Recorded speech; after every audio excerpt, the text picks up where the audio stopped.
Good morning, family. Welcome to my YouTube channel. We are Studies with Target. I am Dr. Rashmi. I am NTA NET and HTET qualified. आज हम बात करेंगे 20 most important MCQs of research aptitude.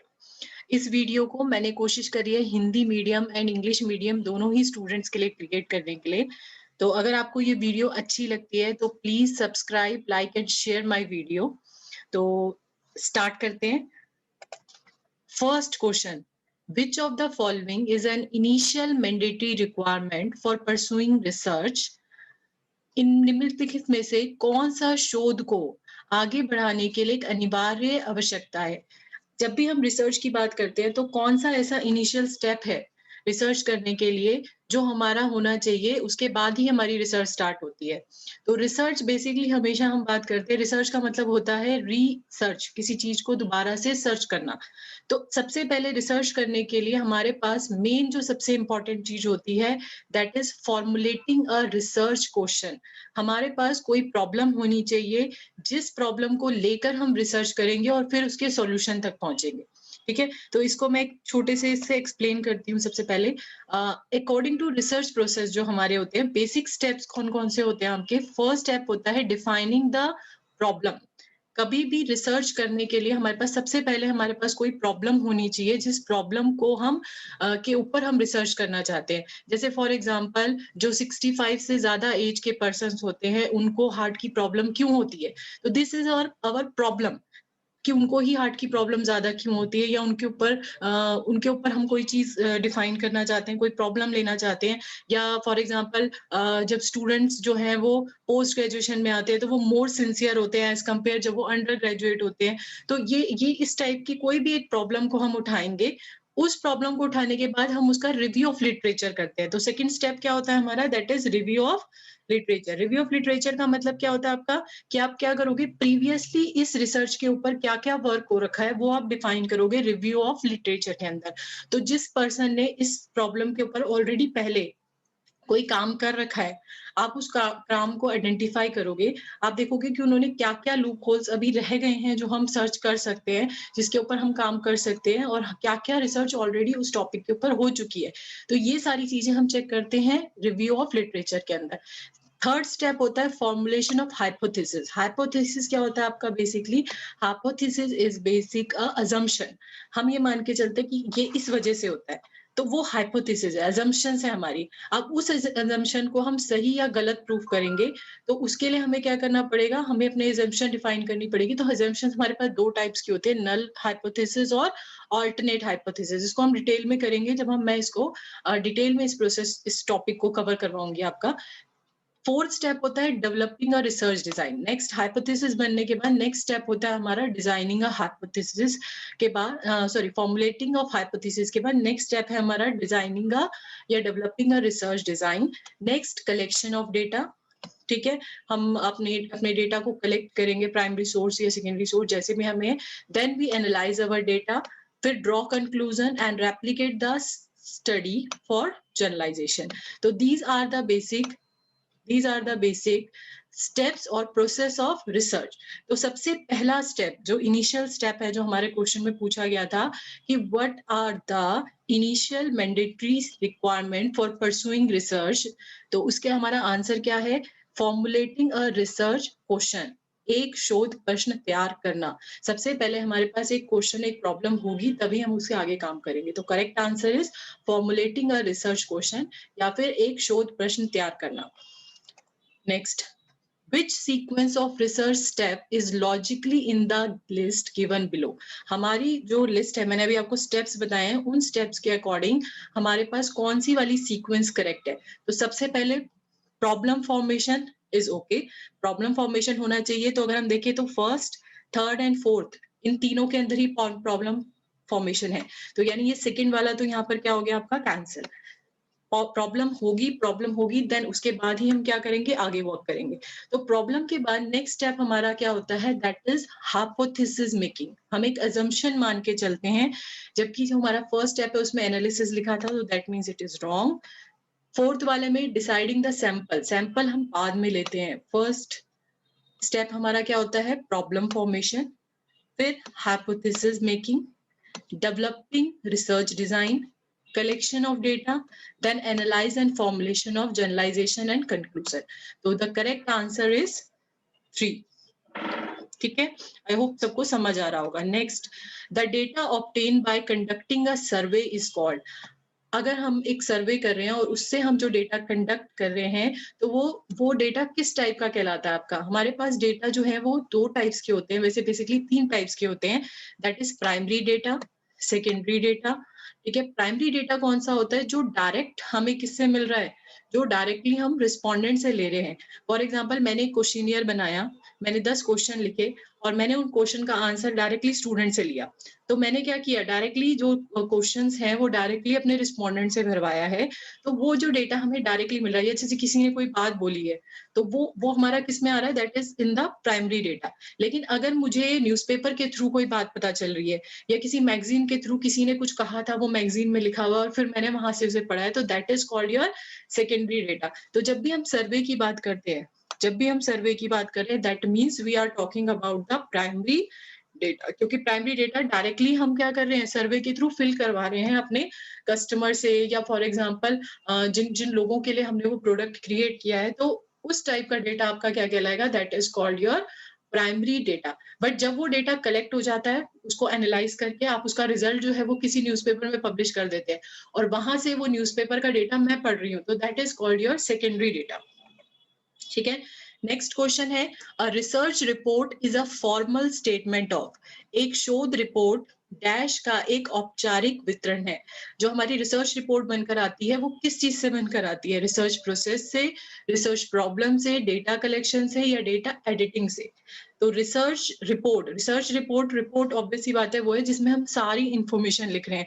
तो किसके बारे में हम information लिखेंगे, सिर्फ डेटा कलेक्शन के बारे में नहीं हो सकता, डेटा एडिटिंग के बारे में नहीं हो सकता, सिर्फ डेटा प्रॉब्लम्स के बारे में भी नहीं हो सकता. तो correct answer is research process, अनुसंधान प्रक्रिया.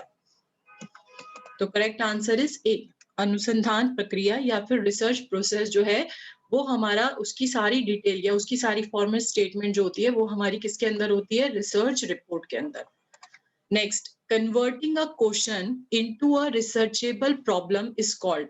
अगर हमें एक क्वेश्चन को, एक प्रॉब्लम को हम रिसर्च की प्रॉब्लम में कन्वर्ट करना चाहते हैं. मेरे पास एक क्वेश्चन था, जैसे मेरे पास अभी एक क्वेश्चन आपको बताया कि 65 से ज्यादा एज वालों को ही हार्ट की प्रॉब्लम क्यों होती है, तो मेरा क्वेश्चन था. अब मैंने इसको एक रिसर्च में, इसके ऊपर रिसर्च करनी है, तो मुझे इसको रिसर्च प्रॉब्लम में कन्वर्ट करना पड़ेगा. तो उसको हम क्या कहते हैं, that is called solution, examination या प्रॉब्लम फॉर्मेशन या प्रॉब्लम सॉल्विंग. तरकीब, परीक्षा, समस्या निर्माण या समस्या का समाधान. तो that is called your problem formation. हम एक प्रॉब्लम फॉर्मेशन कर रहे हैं तभी हम उसके ऊपर क्या कर पाएंगे, we can do the research. हम उसके ऊपर शोध कर पाएंगे, रिसर्च कर पाएंगे. ठीक है, तो the correct answer is problem formation. Next, a researcher is interested in studying the prospect of particular political party in an urban area. Which tool should we prefer for the study? एक शोधकर्ता एक शहरी क्षेत्र में किसी विशेष राजनीतिक party की संभावनाओं का अध्ययन करने में रुचि रखता है, तो वो इसमें से कौन सा उपकरण या कौन से वाले स्टडी को प्रेफर करना पसंद करेगा या कौन सा तरीका यूज करेगा. तो उसमें हमारे पास है scaling, rating scales, interview, questionnaire और शेड्यूल. ठीक है, तो हमारे पास अगर हम बात करें, इंटरव्यू तो नहीं ले सकता वो, क्योंकि अगर एक एरिया को कवर करना है, हर एक किसी का इंटरव्यू तो नहीं ले सकता, तो दैट इज नॉट करेक्ट. ठीक है, रेटिंग स्केल पे भी वो उसको कंसीडर नहीं कर सकता. इसके बाद हमारे पास 2 ऑप्शन रह गए, या तो क्वेश्चनियर होगा या फिर शेड्यूल होगा. अब क्वेश्चनियर और शेड्यूल में क्या फर्क होता है, अगर फॉर एग्जाम्पल 10 लोग हैं जिनसे मुझे उस पार्टी से रिलेटेड इंफॉर्मेशन लेनी है, ठीक है, मैंने अपना एक क्वेश्चनियर बनाया और मैं इन 10 लोगों के पास जाकर इनसे उस क्वेश्चन के आंसर भरवा रही हूँ. तो अगर मैं ये क्वेश्चन उनसे भरवा रही हूँ, उनको देकर वो अपने हाथों से भर रहे हैं, तो that is called your questionnaire. But अगर वो मुझे आंसर बता रहे हैं और मैं उसे अपने आप फिल कर रही हूँ अपने अकॉर्डिंग, तो वो क्या कहलाएगा आपका, that is called your schedule. That is called your schedule. तो यहाँ पर जो हमारा पर्टिकुलर पॉलिटिकल पार्टी जो है वो अर्बन एरिया में अगर कोई रिसर्चर इस पे रिसर्च करना चाहता है, तो वो किस पर्पस को यूज करेगा, दैट यूज क्वेश्चनियर. वो उन्हीं को देगा सो दैट वो अपने अकॉर्डिंग, अपनी रिक्वायरमेंट के अकॉर्डिंग, अपने अकॉर्डिंग जो है वो उसको फिल कर सके. ठीक है। आप लोगों ने देखा होगा कई बार हमारे घर पे कई ऐसे सर्वे के लिए लोग आते हैं जो हमसे पूछते रहते हैं, वो खुद फिल करते रहते हैं, तो वो क्वेश्चनियर नहीं है, दैट इज योर शेड्यूल। ठीक है। Next, ethical norms in research do not involve guidelines for. अगर हम बात करें अनुसंधान में नैतिक मापदंडों के लिए दिशा निर्देश शामिल नहीं है, इनमें से किसमें हमें एथिकल नॉर्म्स की बात हम नहीं करते हैं। तो कॉपीराइट में ऑब्वियस सी बात है, कॉपीराइट में हमेशा एथिकल नॉर्म्स की बात होती है, नैतिक मापदंडों की बात होती है। पेटेंट में भी हमारी होती है, डेटा शेयरिंग पॉलिसी में भी होगी, बट आपका थीसिस फॉर्मेट के अंदर जो है वो एथिकल नॉर्म की हम बात नहीं करते। तो correct answer is thesis format, thesis प्रारूप। ठीक है। Next, which of the following does not belong to the category of non probability sampling. हमारे पास सैम्पलिंग जो होती है वो दो टाइप्स की होती है, एक होती है प्रोबेबिलिटी सैम्पलिंग, एक होती है नॉन प्रोबेबिलिटी सैम्पलिंग। ठीक है। प्रोबेबिलिटी सैम्पलिंग कौन सी होती है? जिसमें हम प्रोबेबिलिटी का यूज करते हैं। प्रोबेबिलिटी क्या होती है? हमारी संभावना। ठीक है। और नॉन प्रोबेबिलिटी वो होती है जिसमें हमारी संभावना नहीं होती है। तो हमारे पास प्रोबेबिलिटी दो कैटेगरी में होती है। जो नॉन प्रोबेबिलिटी सैम्पलिंग होती है वो होती है आपकी कोटा सैम्पलिंग, ठीक है, पर्पसिव और स्नोबॉल सैम्पलिंग। ठीक है। ये सारी की सारी है हमारी कौन सी होती है? That is your non probability sampling. ठीक है। तो हमने यहाँ पर पूछा है कि विच of the following does not belong. तो डज नॉट बिलोंग का मतलब इनमें से कौन सी नॉन प्रोबेबिलिटी सैम्पलिंग नहीं है। तो करेक्ट आंसर क्या होगा आपका? Simple random sampling. ठीक है। स्नोबॉल सैम्पलिंग होती है जिसमें जैसे अगर आपने एक पर्सन को सिलेक्ट किया, वो फिर दो पर्सन को सिलेक्ट करेगा, फिर वो आगे दो पर्सन को सिलेक्ट करेगा। इस टाइप से जो सैम्पलिंग होती है that is your snowball sampling. ठीक है। तो इसका करेक्ट आंसर है simple random sampling. Next, the government of India conduct census after every 10 years. The method of research used in this process is. Bharat सरकार प्रत्येक 10 वर्षों के बाद जनगणना करती है। इस अनुसंधान या इस प्रक्रिया में प्रयुक्त अनुसंधान की विधि यूज होती है। तो ऑब्वियस सी बात है कि हम सबको पता है कि हम कौन सी वाली विधि का यूज करते हैं। We use survey. या तो correct answer is C, that is survey. Next, the issue of research ethics. अगर हम रिसर्च एथिक्स की बात कर रहे हैं, नैतिक मापदंडों की बात कर रहे हैं, तो मे बी कंसीडर, हम कौन सी स्टेज के अंदर इसको कंसीडर करते हैं जब हम रिसर्च एथिक्स की बात करते हैं? जब हम प्रॉब्लम को डिफाइन करेंगे, या फिर जब हम क्या करेंगे, पॉपुलेशन को डिफाइन करेंगे, या जब हम डेटा कलेक्ट करेंगे और इंटरप्रिटेट करेंगे, या फिर जब हम फाइंडिंग्स करेंगे। तो इसका करेक्ट आंसर बनेगा आपका that is eight the stage of data collection. जब हम डेटा को क्या करेंगे, कलेक्ट करेंगे, उस केस में हमारा क्या होगा, हम रिसर्च एथिक्स का यूज करेंगे। कि उस केस में हम ये क्या करेंगे, हम उन लोगों को नहीं सेलेक्ट करेंगे जो कि हमारे खास हैं या हमारे फेवरेट हैं। हम कोशिश करेंगे कि हम हर किसी पर्सन को अपना ओपिनियन रखने के लिए अपना क्वेश्चनियर फिल करवाएं। तो वहां पर हम रिसर्च एथिक्स का यूज करते हैं। हम प्रॉपर अपने डेटा को कलेक्ट करें, उसको प्रॉपर इंटरप्रिटेट करें विदाउट एनी एथिकल उसके। तो ये हमारा क्या है, इसका करेक्ट आंसर होगा third, at the stage of data collection and interpretation. Next question, Newton give 3 basic law of motion. This research is categorize as. Newton ने गति के 3 मूल नियम दिए हैं, इस शोध को किस प्रकार वर्गीकृत किया जाता है? तो हमारे पास जब न्यूटन ने, क्योंकि फंडामेंटल रिसर्च बेसिकली वो रिसर्च होती है जो सबसे पहले की जाती है, जो उससे पहले नहीं हो रखी होती। तो ऐसी रिसर्च क्या कहलाती है आपकी, जो बिल्कुल न्यू चीज डेवलप करती है, that is your fundamental research. तो इसका करेक्ट आंसर क्या होगा आपका? That is C, fundamental research, या जिसको हम कहते हैं मौखिक अनुसंधान। Next, research paper is a brief report of research work based on. हमारी जो रिसर्च पेपर है वो उस पे जो रिपोर्ट बनकर आ रही है, ब्रीफ रिपोर्ट, वो कौन से डेटा के ऊपर बनती है? तो प्राइमरी डेटा पे होती है, सेकेंडरी डेटा पे होती है, both primary and secondary data, या फिर नन ऑफ अबव। तो ऑब्वियस सी बात है, इसका आंसर करेक्ट होगा आपका सी, क्योंकि जो हमारी रिसर्च रिपोर्ट होती है उसको हम प्राइमरी डेटा के थ्रू भी क्रिएट कर सकते हैं, we can create with secondary data, और we can create both primary and secondary data. ठीक है। तो करेक्ट आंसर इज प्राथमिक एंड माध्यमिक डेटा दोनों। Next question, in the process of conducting research formulation of hypothesis is followed by. Research के अंदर जब हम हाइपोथेसिस बनाते हैं तो उसके बाद हमारे पास कौन सा स्टेप आता है, तो अकॉर्डिंग टू दिस हमारे पास हम ऑब्जेक्टिव सबसे पहले बनाएंगे, एनालिसिस तब करेंगे जब हमारा डेटा कलेक्ट हो जाएगा, ठीक है। टूल्स हम कब यूज करेंगे, डेटा कलेक्ट करने के बाद। तो इसके अकॉर्डिंग जो हमारी स्टेटमेंट दे रखी है, इसके अकॉर्डिंग जो हमारा करेक्ट आंसर होगा that is collection of data, data का संग्रह, कलेक्शन ऑफ डेटा। अगर ये यहाँ पर लिखा होता है डिजाइन क्रिएट करना, तो हम यहाँ पर क्या करते हैं, फॉर्मुलेशन ऑफ हाइपोथेसिस के बाद नेक्स्ट स्टेप हम क्या कर सकते थे, creating a research design, but ये ऑप्शन नहीं दे रखा। तो अकॉर्डिंग टू द ऑप्शंस हमें वही सेलेक्ट करना है जो हमारे लिए, हमारे अकॉर्डिंग जो है उस सिचुएशन में सही आ रहा हो। तो correct answer is collection of data. Next, control group condition is applied in. हम जब भी कंट्रोल ग्रुप कंडीशन की बात करते हैं तो वो कौन सी वाली रिसर्च के अंदर अप्लाई किया जाता है, सर्वे research, historical research, experimental research and descriptive research. सर्वेक्षण अनुसंधान, ऐतिहासिक अनुसंधान, प्रायोगिक अनुसंधान, वर्णनात्मक अनुसंधान। तो जब भी हम बात करते हैं कंट्रोल ग्रुप कंडीशन की, इसमें हम बात करते हैं बेसिकली डिपेंडेंट और independent variable, dependent and independent variable. Dependent variables basically वो होते हैं जो किसी प्रॉब्लम का बेसिकली हम कहें जिससे कॉज होता है, जो कॉज क्रिएट करता है दैट इज इंडिपेंडेंट वेरिएबल, और उसका इफेक्ट जिसके ऊपर आता है दैट इज डिपेंडेंट वेरिएबल। जैसे फॉर एग्जांपल अगर मैं बात करूं कि अगर किसी स्कूल के अंदर कोई टीचर नहीं आया है, तो टीचर क्या है, इंडिपेंडेंट वेरिएबल, क्योंकि हो सकता है उसने लीव ले लिया या वो नॉट वेल है, लेकिन उसका इफेक्ट किसके ऊपर पड़ेगा, स्टूडेंट्स के ऊपर, कि उनकी क्लास नहीं हो पा रही है या वो क्लास उस दिन उनकी वो सब्जेक्ट की क्लास नहीं लगेगी, तो वो क्या है आपका, that is your dependent variable. तो जब भी हम independent dependent variable control group conditions की बात करते हैं तो वो सारा का सारा किसके अंदर आता है, that come under the experimental research. तो correct answer is experimental research या प्रायोगिक अनुसंधान।